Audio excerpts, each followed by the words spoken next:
সশস্ত্র বাহিনী দিবসের অনুষ্ঠানে বিএনপি চেয়ারপারসন খালেদা জিয়া যোগদানের সুযোগ পাওয়ায় আনন্দ ও গর্ববোধ হওয়ার কথা জানিয়েছেন প্রধান উপদেষ্টা ডক্টর মোহাম্মদ ইউনূস।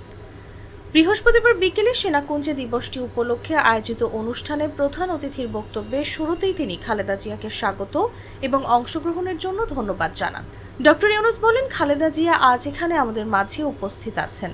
এক যুগ ধরে তিনি এই মহাসম্মিলনীতে অংশ নেওয়ার সুযোগ পাননি, আজ সুযোগ পেয়েছেন। আমরা সবাই আনন্দিত এবং গর্বিত যে আপনাকে এই সুযোগ দিতে পেরেছি।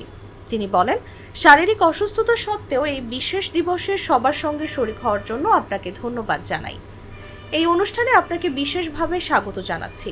এ সময় খালেদা জিয়ার আশুরোগ মুক্তি কামনা করেন প্রধান উপদেষ্টা।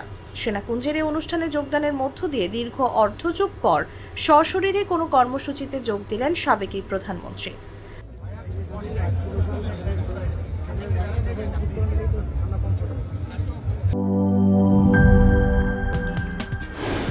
কি boss, vital match, tough opponent, tension?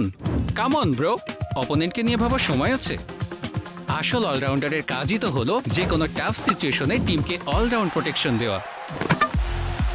Just like my টাইলক্স, যার অ্যান্টিব্যাকটেরিয়াল এজেন্ট টয়লেটের কোনায় কোনায় পৌঁছে ৯৯% জীবাণু ধ্বংস করে, টয়লেটের কঠিন দাগ ও দুর্গন্ধ দূর করে টয়লেটকে রাখে ক্লিন আর সুবাসিত।